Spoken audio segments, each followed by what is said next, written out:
Before the gamers arrive, the commanding officer should arrange for the gaming guns and devices to all be configured ready for the first mission. Gaming guns should be reset back to appropriate factory defaults. For Battle Royale theme, the reset, auto pistol any, is used. For battle boxes, if they are not already set to recommended options, use the master controller reset to set them to recommended options. For 2 team games, 2 battle boxes will be required to work as combination box to provide respawns and reloads. Choose medic box from the recommend options menu and then choose any team. Combination boxes should be set to any team at this stage. At least 1 combination box should be left on, near the armory, so gamers can respawn themselves before briefing starts. A radio repeater with a whip antenna should be turned on and placed on high ground in the center of the battlefield. The most common and recommended first mission to run is Domination. Turn on a battle box, select Domination from the list and then activate. This box is placed in the middle of the battlefield between the teams. Domination works well with 2 or 3 teams. Place a supply crate on each flank. Team Deathmatch is the same setup as Domination except the Domination box is removed and the combination boxes are moved closer together. Before gamers receive their gaming gun, they need to register, normally supplying a completed membership form. The registration officer will then issue the gamer a wristband. This way, all staff members know who has registered. Once the first group has registered, start issuing gaming guns. Try to issue gaming guns as people arrive rather than in one big rush. Be sure to note whether they are wearing a wristband. Before the gamers select their gaming guns, explain they can practice with them before we start, but they should leave the head sensors wrapped around the gaming gun. They can respawn and reload at the combination box. Point out the location of the medic box. Sometimes, young players will select one of the larger gaming guns. It's good to explain we have a no sympathy policy. We have a no sympathy policy here. Which means if you take one of these monster gaming guns which are way too big for you, and later your arms are falling off and you can't hit anything, we are only going to laugh at you. We highly recommend you select something you can handle. If they still want the gaming gun, issue it. Often they will come back after running around before the briefing and swap for a smaller option. Tell the gamers that a full briefing will happen later when everyone is ready. Finally, turn their gunning gun on or direct them to the nearest staff member who can switch on their device. Make sure the staff check that the gamers meet the clothing requirement and have a wristband before turning on the gaming gun. Normally the clothing requirement in a woodland battlefield is substantial long pants covering their ankles and covered shoes. For a large session, the result of issuing and switching on gaming guns before the briefing can look completely chaotic.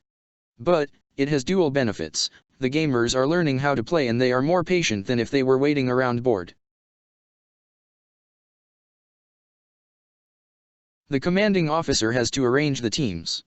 In some sessions there are natural teams or the group organizer has teams pre-arranged. In a public session there is likely to be multiple groups attending and the commanding officer will need to arrange them into relatively even teams.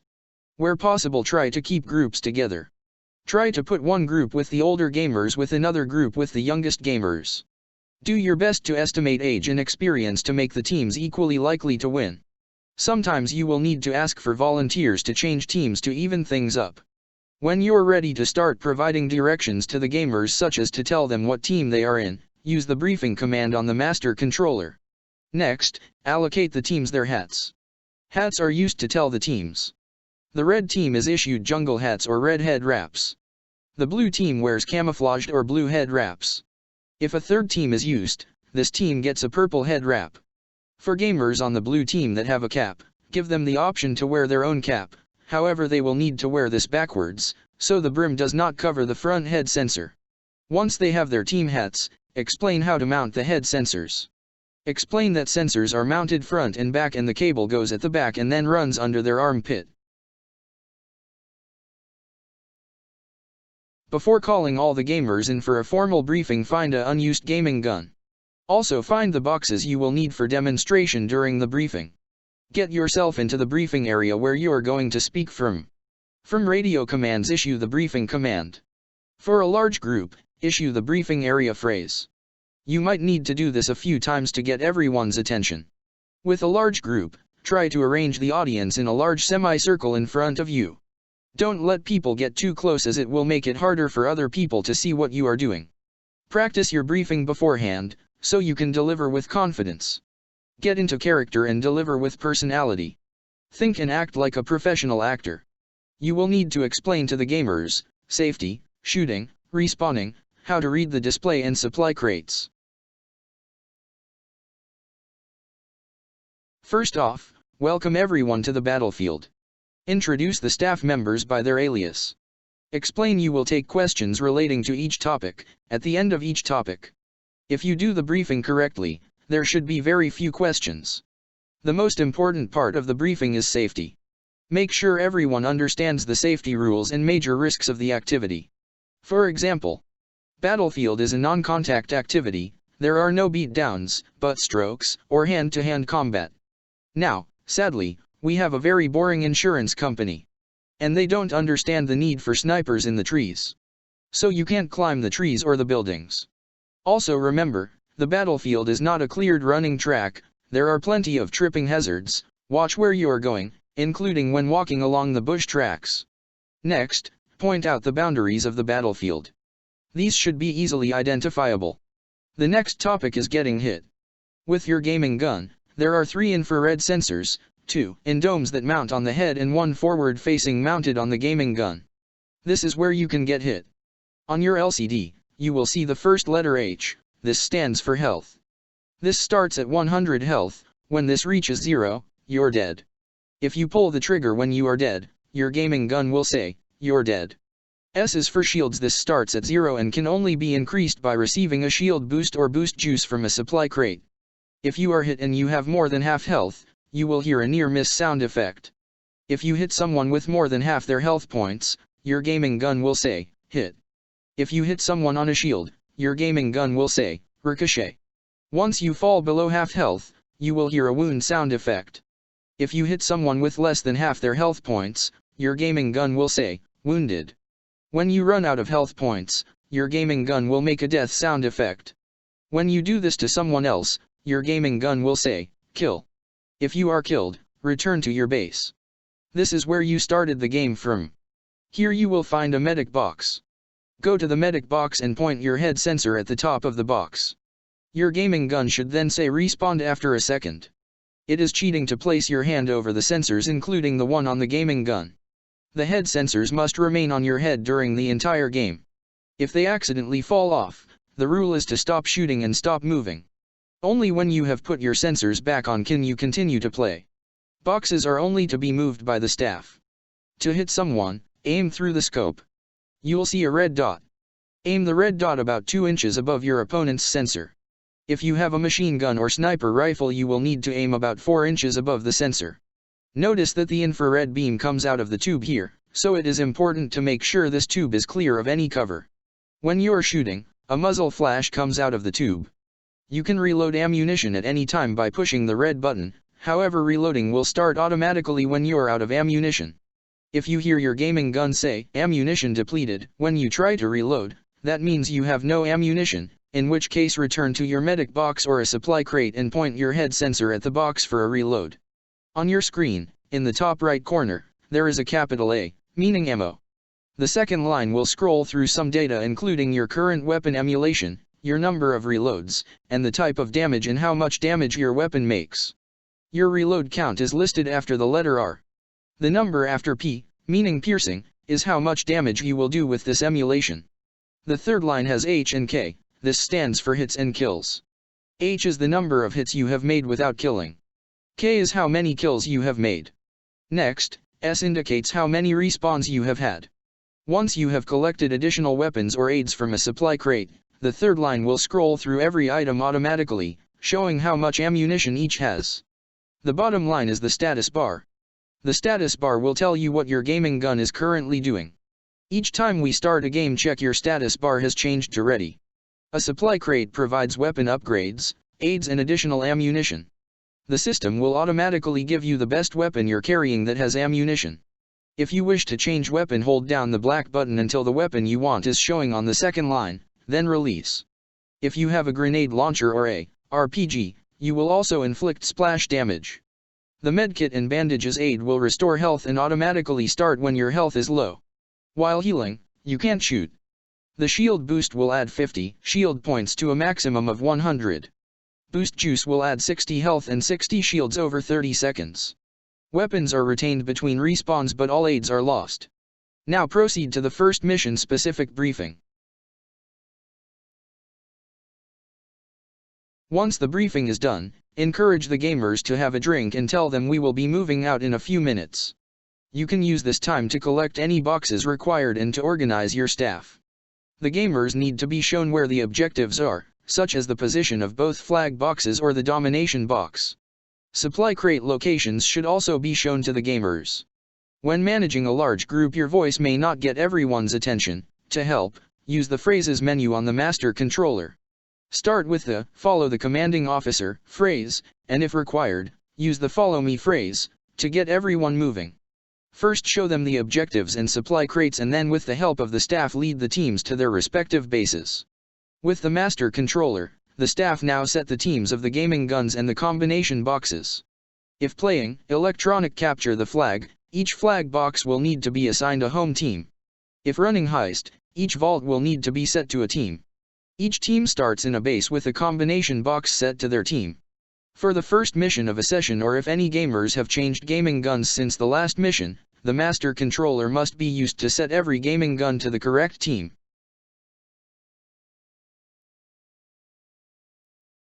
After the initial briefing, all the gaming guns should still be in pause state due to the issuing of the briefing command. On subsequent missions, the gaming guns should be in game over state. The start command on a master controller requires the devices to be in game over state or pause state. If you're unsure as to the state of all gaming guns and devices, use the end radio function before issuing a start command.